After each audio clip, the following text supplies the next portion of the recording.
pense qu'il y a un grand avenir pour le conte. C'est quelque chose qui revient à vitesse grand V, puisqu'on s'aperçoit que de plus en plus il y a des festivals organisés dans les villes. Les gens ont besoin de prendre le temps, de regarder d'où viennent leurs racines. Très important la recherche par rapport aux racines. En plus, maintenant, il y a de plus en plus de liaisons avec les autres pays. On s'aperçoit que le conte est un langage universel. Qu'on soit russe, qu'on soit américain, qu'on soit africain, australien, on a tous des histoires à se raconter. Et on est tous plus ou moins sur le même imaginaire. Et la recherche de cette quête de l'absolu, de cette nostalgie de l'enfance.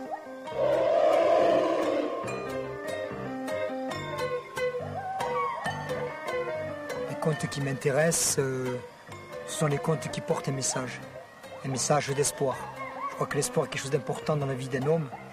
Et justement, mon grand-père qui avait été atteint d'une maladie, il avait gardé l'espoir jusqu'au bout. Donc ce que j'ai gardé comme image, cette phrase qui m'a toujours dicté dans ma vie, m'a toujours dit « Aweto est cap de la montagne ». Regarde toujours le sommet de la montagne. Je me suis approché de mon arbre. Mais mon arbre ne parlait plus. Lui aussi, il était en deuil. Alors, je me suis mise à pleurer. J'étais écroulé. Plus de pépé, plus d'arbres. Lorsque d'un seul coup, dans l'horizon, j'ai vu un aigle. Un aigle s'est approché et il criait.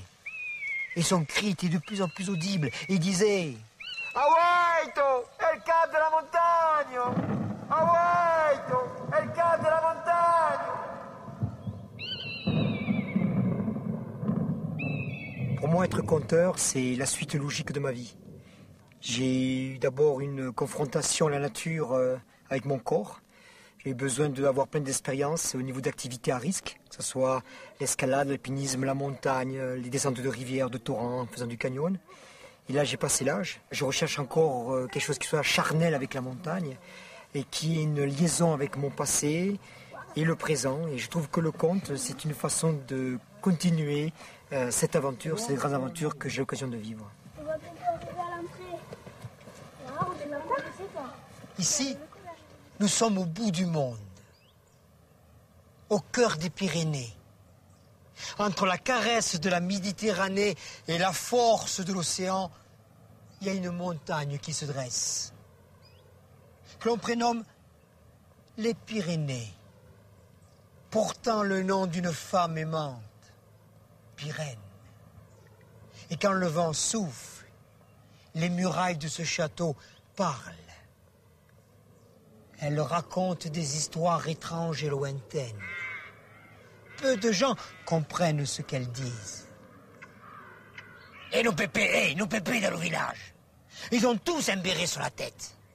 Le béret faisant partie de la silhouette authentique de montagnard pyrénéen. Et tout Pyrénéen qui se respecte a 2 bérets dans sa garde-robe. Celui de tous les jours, tout petit, tout poussiéreux, avec des grains de paille de ci, de là, regroupant toutes les senteurs de la montagne. L'odeur des fleurs sauvages, l'odeur de nos vaches et les gastons.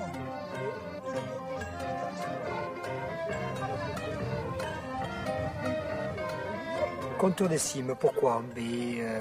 Parce que je suis un passionné de montagne. D'abord par ma profession, puisque je suis accompagnateur moyenne montagne. Je suis aussi formateur à Jeunesse et Sport pour les formations accompagnateurs en montagne. Et c'est émergé. J'ai trouvé mon lieu privilégié pour m'exprimer, pour raconter mes histoires. Et ce lieu privilégié, c'est la haute montagne, les refuges. Et un jour, un berger est venu m'écouter et puis il m'a dit « Tiens, ce soir, il y a un grand spectacle. Je vais venir écouter le conteur des cimes. » Voilà l'origine du mot et du nom conteur des cimes. C'est pas vrai! Tu es un menteur! Certes, sire, je suis sûrement un menteur. Mais rappelez-vous ce que vous avez dit hier soir dans la grande salle du château. Que le premier qui va vous faire dire « c'est pas vrai, tu es un menteur », vous lui offrirez votre fille en mariage. Très très fort, dit le roi. Vraiment? Très très fort! Je connaissais très bien ce petit Gaston. On était à l'école ensemble. On braconnait au fond de la vallée, on pêchait la truite à la main. il avait un petit surnom. On l'appelait Gaston Phébus. Tout ce que je vous ai raconté, ce n'est que la vérité, à part peut-être 2 ou 3 petites choses qui ne seraient pas vraies.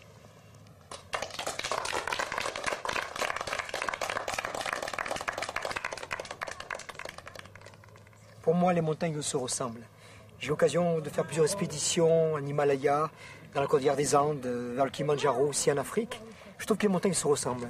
Ce qui ne ressemble pas, par contre, ce sont les habitants. Les habitants qui habitent au pied de ces montagnes. On ne peut pas confondre un berbère avec un Maasai avec un Népalais ou un Péruvien. Et ce qui me plaît, moi, dans ces montagnes, c'est la richesse qui est amenée par ces gens-là, par ces gens qui ont une histoire, une culture différente de la nôtre.